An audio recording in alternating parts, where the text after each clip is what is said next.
ఈ రోజే డౌన్లోడ్ చేయండి, మీ ఫేవరెట్ షోస్ చూడండి. స్టూల్ మీద ఎక్కి స్టంట్లు చేస్తున్నారేంటండి? నేను రాకపోయి ఉంటే ఎంత ప్రమాదం జరుగుండేది? బుజ్జిగాడు ఆకలంటే సున్నుండలు తీద్దామని స్టూల్ ఎక్కానండి. వేళ పాలా లేకుండా ఆకలేంటి? ఎక్కడ వాడు? గౌతమ్ గారు! బుజ్జయ్! గౌతమ్ గారు! బుజ్జయ్ ఆగండి! గౌతమ్ గారు! గౌతమ్ గారు!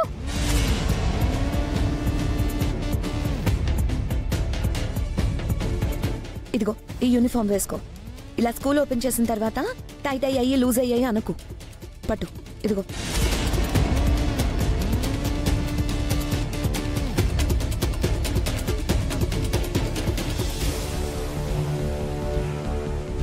ఎరా బుజ్జి, నీకు వేరే పని లేదా? ఎంతసేపు తిండి గోలేనా? నీకంతగా ఆకలేస్తే మీ అమ్ముంది, మా అమ్ముంది, నాన్నమ్ముంది, ఇంట్లో అందరూ ఉన్నాం. మమ్మల్ని ఎవ్వరిని అడగకుండా మీ అత్తే కావాలా? వేరే పనే లేదా నీకు? ఎందుకురా నా కొడుకు మీద అలా అరుస్తున్నావు?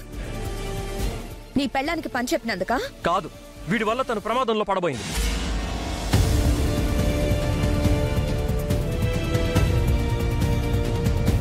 ఏంటా ప్రమాదం? వీడు సున్నుండలు కావాలని అడిగితే తను స్టూల్ మీద ఎక్కి కింద పడబోయింది. టైంకి నేను వెళ్ళాను కాబట్టి పెద్ద ప్రమాదం తప్పింది. పెద్ద ప్రమాదమా? మీ ఆవిడేదో 10 అంతస్తుల బిల్డింగ్ మీద నుంచి పడిపోయినట్టు చెప్తున్నావేంటి బామ్మర్ది? ఏదో చిన్న స్టూల్ మీద నుంచే కదా. ఆ మాత్రం దానికి నా కొడుకుని తిండిపోతాను తిడుతున్నావా? అసలేమనుకుంటున్నావురా నువ్వు? అసలు విషయం అది కాదులే అవంతిక. ఆవిడ గారికి వీడు కూడా పని చెప్పాడు అని గౌతమ్కి కోపం. ఇంట్లో ఎవరు ఏ పని చెప్పినా చెయ్యాలని చెప్పాను కదా గౌతమ్. తన కూడా ఒప్పుకుంది. మధ్యలో నీ కోపం ఏంటి? నాది కోపం కాదు నాన్నమ్మ, భయం. స్టూల్ మీద నుంచి కింద పడితే చిన్న విషయం అనుకుంటున్నారా? అసలే తను మామూలు మనిషి కూడా కాదు.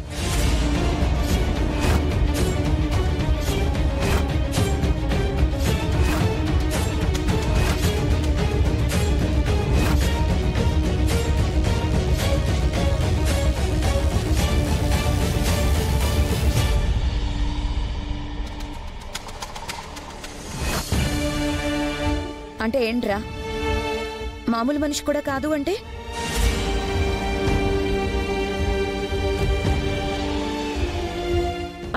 అంటే ఈ మధ్య శ్రావ్య పెళ్లి కోసం ఉపవాసం ఉంటున్నాను కదండి. ఉపవాసాలున్న మనిషి మామూలుగా ఎలా ఉంటుంది? లో బీపీ ఉంటుంది, నీరసంగా ఉంటుంది. అంత నీరసంగా ఉంటే అన్నం తినొచ్చు కదా. నా కొడుకుని తిండిపోతాను అన్నవాడివి నీ పెళ్ళాం తిండి గురించి పట్టించుకోవా? ఆయన బామ్మగారు మీ ఆవిడ్ని ఇంట్లో పనిచేయమని చెప్పారు గాని పస్తులున్నామని చెప్పలేదు కదా. నా పెళ్లి కోసమనే తను ఉపవాసం ఉంటుంది బావా. ఈవిడ గారి రాయబారం వల్లనో ఉపవాసాల వల్లనో నీ పెళ్లి జరగదు శ్రావ్య. మా అన్నయ్య మీ అన్నయ్యలా కాదు కాబట్టి నీ ప్రేమైన పెళ్లి దాకా వెళ్తుంది. ఇక చాలా ఆపండి. చిన్న విషయాన్ని ఎందుకు పెద్ద చేస్తున్నారు? ఇక్కడ రాద్ధాంతం చేస్తోంది వీళ్ళు కాదు అర్జున్. నీ కోడలు కాని కోడలు స్టూల్ మీద నుంచి పడబోయిందని గౌతమ్ గొడవ చేస్తున్నాడు.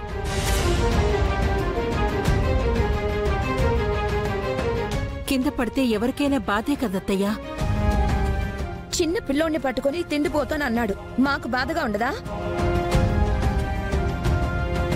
ఆయన ఏదో కోపంలో అన్నారు, దయచేసి వదిలేండి ప్లీజ్. ఈ మాట ముందే చెప్పుండాల్సింది. ఇప్పటి వరకు వేడుక చూస్తున్నారా? చూస్తుంటే అలాగే ఉంది నాన్నమ్మ. వాడితో అనిపించాల్సిన మాటలన్నీ అనిపించేసి మళ్ళీ ఏమి తెలియనట్టు సారీ చెప్తుంది. అక్క, ఏదన్నా అంటే నన్ను అనండి, తనని ఎందుకంటారు? తన వల్లే కదా ఈ గొడవంతా. ముందొచ్చిన చెవుల కన్నా వెనకొచ్చిన కొమ్ములు వాడి అని నిన్నగాక మొన్నొచ్చిన దీనికోసం ఇంట్లో వాళ్ళని నిందిస్తున్నావు. చూడు గౌతమ్, పనులు చేసేటప్పుడు చిన్న చితక దెబ్బలు తగులుతాయిరా. నువ్వు కూడా ఈ విషయంలో జోక్యం చేసుకోవద్దు. అలా ఎలా అంటావు నాన్నమ్మా? తనకి దెబ్బ తగిలితే? గౌతమ్ గారు,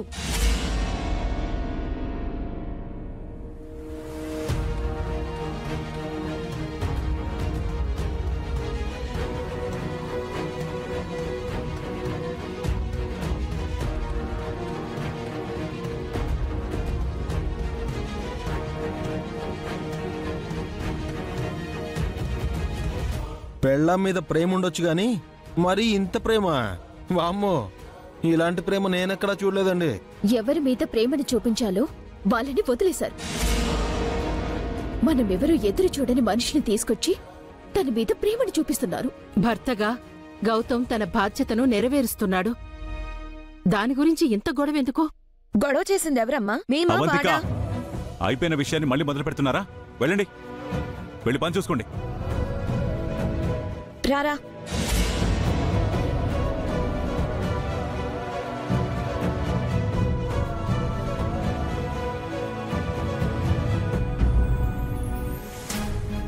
mummy, daddy, daddy, daddy, mummy, daddy, mummy, daddy, daddy, mummy, mummy, mummy. ఎక్కడ మీ కొడుకు? అన్నయ్య ఏం చేశాడో తెలుసా? ఆ శ్రావ్యకి ఏదో జరిగిపోయిందని ఆ అహల్య గీతోపదేశం చేసింది.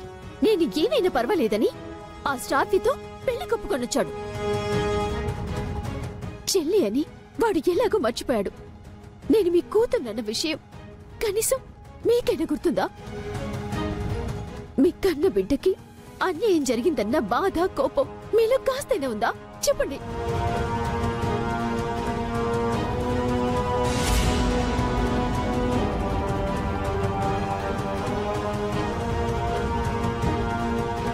చెప్పరా?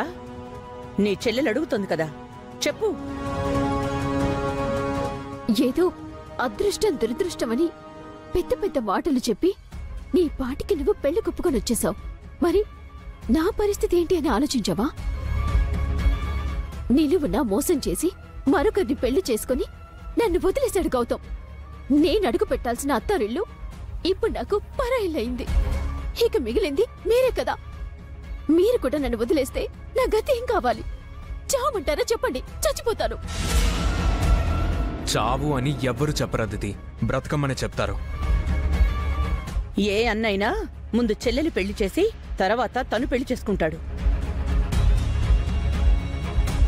కాని వీడు వాడి స్వార్థం వాడు చూసుకుని నీకు వాడు అన్యాయం చేస్తున్నాడే. అమ్మా, నేను చెల్లికి అన్యాయం చేయడం లేదు. నా ప్రేమకి, శ్రావ్యకి న్యాయం చేయాలనుకుంటున్నాను. నువ్వు ప్రేమించిన ఆడపిల్లకి న్యాయం చేస్తావు, మరి నీ తోడు పుట్టిన ఆడపిల్లకి ఏం చేస్తావు? నీ ప్రేమ నువ్వే గెలిపించుకుంటానని వెళ్ళావు. సో ఇప్పుడు నువ్వే ఫైట్ చేయాలి. అంటే నా ప్రేమ కోసం నువ్వేం చేయవా? నీ ప్రేమని గెలిపించటానికి ఆ అహల్య చేసినంతైనా నువ్వు నీ చెల్లి కోసం చేయవా? అహల్య మా ఇద్దరి పెళ్లి జరిపిస్తానని మాటిచ్చింది. కష్టమైన ప్రయత్నించి ఇచ్చిన మాట నిలబెట్టుకుంది. మనలాగా కోపంతోనో పగతోనో కాదు.